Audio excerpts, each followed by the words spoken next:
Hey, Elliot, how are you? Oh, I'm well, man. It's good to see you again. Yes. Always love listening to conversations around international legalization because it affects us all. And it affects anybody that's looking at the wonderful opportunity of Khiron Life Sciences. And that's what we're going to get to dive into here. I know we have a screen share that's about to pop up, but Alvaro, I'm going to let you take it away, sir. Thank you. Sorry, Alvaro. One thing. We will have our first winner announced after this presentation. That was so rude of me. I'm so sorry, Alvaro. We will. Yeah, well, we'll get you something too. We're going to announce the winner of our options newsletter right after the presentation. All right.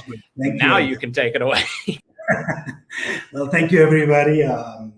Good afternoon. My name is Alvaro Torres. I am the co-founder and CEO of Khiron Life Sciences. We are B2C patient-focused global cannabis company from LATAM, focused on the markets of Latin America and the markets in Europe. We started this company about 4 years ago, and I would say that the last 12 months have been tremendously great for us in terms of starting to see that our thesis is starting to happen and how we look at the big opportunity in these markets that we're focusing on. When we started this company, we were really thinking about the big markets of Latin America, the big markets of Europe, and what the opportunity for disruption is, particularly here in Latin America. There's 75 million people in this region that have conditions such as chronic pain, anxiety, depression, epilepsy, and such. 53% of these 75 million people are taking chronic pain. And when we start looking at what the disruption of this current opioid market in Latam, which is $1 billion in Latin America, $4.8 billion in Europe, and how can medical cannabis disrupt that big market, which of course is now becoming a lot more in the news because of all these health problems that it can cause in the long term. And just to think about what that disruption can look like, in Colombia alone, a neuropathic patient can cost to the insurance companies or to the government up to $5,200 US per year. 80% of that is focused on pregabalin, morphine, buprenorphine, tramadol, opioid-based medication. I think when we thought about it 4 years ago, we say, how can we bring in medical cannabis as a viable alternative, safe for patients, and disrupt this huge market with something that can be better for the health-wise and economic-wise. And I think, in particular, in the last quarter, we've been able to show insurance companies and patients that this is working. So we're very excited about it. We started looking at Europe about 1.5 years ago. Europe is a tremendous market, as the last panel that I was just on, where everybody was talking about, with tremendous needs, lots of paying patients, with a lot more significant purchasing power, and in Germany with an insured market. And when we think about the markets that we're targeting, particularly for this year, we're focused on Mexico, Colombia, Peru, Brazil, UK, and Germany. I think these 6 markets represent a very big opportunity, and I think certainly that the way Khiron has been doing our business, particularly in these conditions with the pandemic, it's very exciting what we can achieve and a leader in these markets in the next couple of years. So, to go back to Colombia, where I'm calling you from right now, and I think the model that we're going to be using all across Latin America, we've always been consider ourselves as a B2C company. We are here to improve the life of quality of patients. We are here to disrupt the traditional pharmaceutical industry, and we are doing that particularly in the pain area of treatment. We're focused in Latin America and in Europe. From the very beginning, we've been a company that knows and understands regulation. We were just talking about how important that is. I think that's a competitive advantage when it comes to building a cannabis business. We were the first company to sell in Colombia, first company to sell in Peru, first company to open a medical cannabis clinic. And yesterday, we opened our first medical cannabis clinic in Peru and started having patients. So being able to understand regulations, I think, is a key aspect of our business, and certainly one that's helping us to grow. We've seen more than 9,000 patients since we started in Colombia, more than 20,000 paid medical cannabis prescriptions as of the end of May. We've been growing at a tremendous rate in terms of our medical cannabis products, 140% quarter on quarter. And I think most importantly, because of that B2C aspect of our business, we're able to enjoy very healthy gross margins at 80-90%, which I don't think you're able to see in many other markets. Why? Because at least in Colombia, Latin America, and our plan for expansion here is all about being vertically integrated. It's about producing low-cost cannabis with a pharma-grade level, and then being able to have either on our own or partnering to be able to develop health centers, to be able to open clinics, be able to provide access and then educate our own doctors and build that growth. And that's how we've been doing it, and very exciting. We just, as I mentioned, we just opened our clinic in Peru, and it's exciting to know that we are able to build this very first international medical cannabis clinic that's providing and creating a lot of data that's helping us to develop the next stage of products, all focused on improving the quality of life of patients. In terms of the things that I'm very excited about in Latin America, we just got insurance coverage in Colombia in December. I cannot understate how important that is for us and for the country and for access, which is really the one keyword that we think about. But in Colombia, and I think the next 2 years, we will see that happening all across LATAM as insurance companies and governments realize that this is an opportunity to disrupt the opioid business, to be able to make access to healthcare a lot cheaper. And this is where the big opportunities happen. In Colombia, we have insurance coverage since December. Any patient that wants it can get it. And now it's just a matter of working with insurance companies to ensure that that access is happening. When we look at Colombia, we look at the strategy and the way that we think about our go-to-market. From the early beginnings of the company is, if we want to be a B2C company, how are we able to provide more access? So right now we have 11 wholly owned health centers, 10 here in Colombia, 3 main hubs in the city of Bogota, so a city of 8 million people, and then 6 and 7 satellites that are spread all across the major cities. We just opened our first clinic in Peru, and that allows us to get more access to patients with the conditions for which medical cannabis can work. After that, I think the second part of what we do really well is how do we train doctors? How do we show them the evidence? Starting from empirical to observational, and the more doctors are prescribing, which is happening right now, the more we can break those barriers, the more patients want the access, the more prescriptions are written, the more we can think about access with insurance companies, and the more economics we can enjoy, which are then reinvested in the growth to our business to get to those million patients that we want to target in 2024.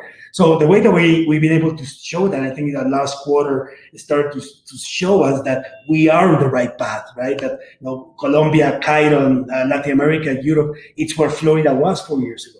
And it takes some time and it's challenging. And of course, the COVID pandemic doesn't help. But even in this situation, to be able to grow 140%, 120% quarter on quarter, selling out $50 unit products, enjoy 90% gross margins. And why this is happening is because insurance coverage, which today accounts for 60% of our month-on-month sales, that's 3 times as much as last quarter.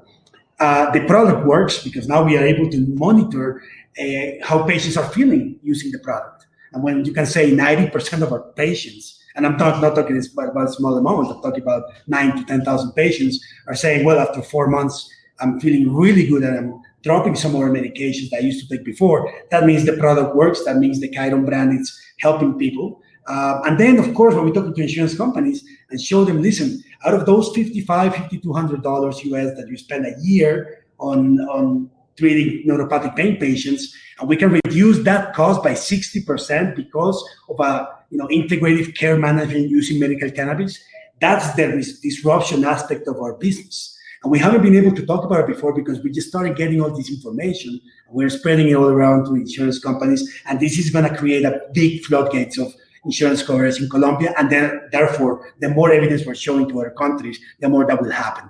And lastly, we'll say that the retention rates that we're getting on patients are great, and retention for patients is very important for our business because that means sustainability of growth, that we need to focus on new patient acquisition, but also making sure that as many patients as we can are staying in the program in a responsible way. When we look at Latin America, I'm very excited about this year. It's been a tough process. It's been long, regulations, everything that we talked in the last panel. But I think Khiron has a very unique way and a very smart way to approach this. We already started selling Peru last year. Now we're opening our first clinic. I think that's going to provide tremendous growth for us. We're very excited about Mexico. Regulations for medical already in place. We'll be opening our first clinics in Mexico later half of this year. And the same with Brazil. Our first patients are coming very, very soon. And then we are looking now, how do we expand the Serenia base? And when we do that, when we have a Serenia clinic that has a network in Mexico, Colombia, Peru, and Brazil, that's just going to continue to great things for us. So looking back at Europe, what we've been doing in Europe, it's taking all this know-how, all this understanding, and moving it there. And one of the things that we're learning, particularly in Latam and Colombia, is how do we treat patients? I mean, I'm not only excited about the growth in revenues and profitability, which are very important, but also the fact that we are able to grow our business, bring more patients, even in the middle of all this crisis that, of course, hasn't stopped in Colombia. But I think that just creates a lot of moat around the way that we're doing our business. We've been growing our total patient consults. And more important than that as well is how many patients are coming to our clinics and using medical cannabis. So growing from 18% of our patients in Q1, mostly heavily towards March, versus 6% of those patients in Q3 of last year. So, when we start looking at those metrics and the way all these metrics are growing, even today, 3rd of June, it's very exciting what we're doing. And there's, of course, nobody else doing this. And I think that is building for us a very significant moat and a very, I would say, smart way to be able to own our future. So it's going to be all about access and such. And when we look at how we take all that information and be able to capture the markets in UK and Germany, we had our first shipment in Germany in March of this year. We're already have our next shipments in Germany in this quarter, which are a lot bigger. At the UK, we're having continuously more patients taking our products. And the more data, the more insight we're able to provide to educate doctors with the real world evidence that we have in Colombia and in Latin America. I think that's going to create not only more access, but certainly position from the patient, the doctors, that we know what we're talking about. When we talk about disruption, how do we do it and how we can translate those into the markets like Europe. So, when we talk about what those things are, it's all about medical education, it's about real world evidence. It's all about things that are going to make and doctors and patients feel much better about the way that we are growing. So again, that clinical expertise, how do we treat patients? How do you think about an integrative care for a patient with medical cannabis and making that patient feel better? And also saving money, which is, of course, in these regions, a big part of healthcare costs are a big part of people and government's expenditures. And the more we can figure out a way to reduce that so that money can be spent somewhere else, the more economic growth these regions will have, and the more we will be a part of that. So we're well on our track to those million patients. I think Europe is going to be a great opportunity. And when we look at what we've been able to achieve with all these circumstances, growth in revenues, gross profitability, the fact that we're able to have these great, healthy gross profits, that because of that B2C strategy, I'm not here to sell coffee for $1 a pound. We're here to create brands that create value. And the more we do that, the more we can enjoy. I think, of course, for us growing Colombia, low-cost alternative, all of those things are absolutely true. And we're taking advantage for that to ourselves and also to the patients, so we can provide an economic product that's going to change a lot of people's lives. So, just to wrap it up, when we're looking at what we want to do, and we're a lean company, we have, the cash resources to continue moving forward. We are right now in a position where we can look at that, the cash flow neutrality in the short term, because of the growth that we're seeing on our cannabis. And of course, it's not just about sales. It's about profitability of those sales and how sustainable those sales are. So the things that we measure are about how do we get to that sustainability. And we're targeting only 6 countries. And it's a lot of load work, but I think we've been able to grow in a very difficult environment, particularly in Latin America, as you can imagine. What we can do after this, it's going to be really amazing. I mean, next week, most of the country of Colombia is opening up again, and that's going to create a lot more growth for us. Certainly, we're the leader in international medical markets, at least in LATAM. We have a winning position in UK and Europe, where unique C2patient strategy, vertically integrated, with more than 80% gross profits. I think our business model in Colombia is proven to work. There's a reason we're doing it in Peru. We will do this in Mexico and Brazil and everywhere we can do this strategy. And it's proven to work. It's proven to bring profitability back to the company. And we're able, very excited about expanding that. I think the execution that we've shown, particularly these last 12 months, is great. The environment hasn't been easy, but I think that's what's really appealing, what we like, because, Colombia, sales in Colombia, Peru, UK, and Germany in the middle of this pandemic is not everybody can say that, particularly with showing that growth. And I would say just lastly, our team, I'm blessed to be able to have a team that executes so high and thinks about different things all the time. I mean, just this month, we launched a national campaign for cannabis access in Colombia. It's right now being broadcasted in every major media outlet in this country, offering patients more than 3,000 free consults to open up the access to medical cannabis. To think that that is being done and led by our company and by our team, that couldn't be done a year ago. And to know that we're leading that and opening that access, the more patients understand the benefits of this, the more doctors are understanding this. And this type of coverage, these are the type of things that our team is able to execute, because we understand that this is all about providing a different alternative and a different access. So with that being said, I'm very excited about being here, being able to share a story. I think we have a unique story. We're in the very early stages of this. So, Elliot, again, thank you so much for having me. It's always a pleasure. And we're more than happy to answer any questions you may have. Of course, my friend. Awesome update. Thank you. We do have one from the chat about insurance companies. How many are currently covering medical cannabis in Colombia? So the regulation in Colombia, basically, from the government says, any patient should be able to get it. I think right now we've been working with one insurance company, one of the largest. And what we're working today as we speak is to educate insurance companies so that they can open the administrative process to give access to the patients. So if I tell you that at the end of this year, we'll expect 4 or 5 to happen, I think we're in the well track of that. The more evidence we're showing on the savings that these companies can have, that is creating a very positive effect. So a lot more will come certainly this year because of the conversation that we're having with them. And the more access there is, the more patients are asking them, why don't I have the access that I could have in a non-insurance company? And that's also creating a bit of a tension in terms of, I don't want my patients to leave. So all of these things are very positive. Fantastic. We do have another one here. Do you have enough medicine to supply the demand you're expecting or going to see?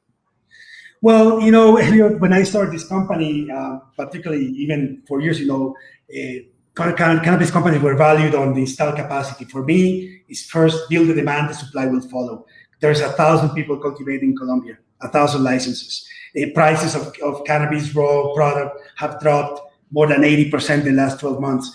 I don't think, for example, in issues of CBD, that supply will ever be a problem. In that case, the way we build our facilities, we have the installed capacity to extract a lot more than we can grow. And even in the growing side, if we need to, it's very easy for us to continue to grow. So that's not really a concern I have.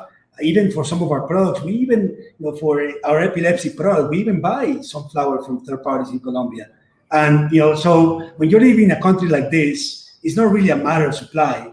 It's really a matter of how do you put it in the patient's hands. And that's where our focus has been, not necessarily on building 200 hectares of land that, you may not even have the ability to sell. Or if you're going to sell them, you're going to have to sell them at a cheaper price all the time because somebody's going to be out there building the demand. Absolutely. We do have time for one more here. Yes, of course. So great. Is the NHS of the UK becoming more cooperative with cannabis therapies?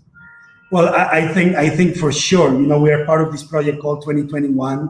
They recently announced the first results, more than 900 patients in a registry, showing the government and showing other doctors the benefits of medical cannabis. I think the more authorities start to see this, because it's been legal in the UK for some time. It's just the fear of some doctors of whatever retribution they may have for prescribing it. But this type of registry like 2021 are opening a lot of doors and a lot of eyes. And, UK, a lot more people are talking about it. I think the NHS is just a matter of conservatism, but it's a lot of fear that's being, I think, brought down all the time, but the more evidence that is shown. So yes, absolutely, I think the NHS is moving in the right direction. Speed is of the essence, of course. And I think speed is just a matter of education. And the more education is happening, the more patients are taking it. And, a year from now, we'll forget that it was so slow to start. We'll be talking about huge numbers in the UK because this is happening exponentially. Right. Alvaro, been a pleasure having you, sir. Always a pleasure having you with us. We've seen some wonderful updates this year already. I think our chat very much enjoys having you. So thank you again for being here. The website's up on the screen. They are listed on the OTC. It is KHRNF, I believe, TSX KHRN. Thank you so much again, Alvaro. Be well, my friend. Thank you, Eric. And thank you, everybody. Have a great day and stay safe, please.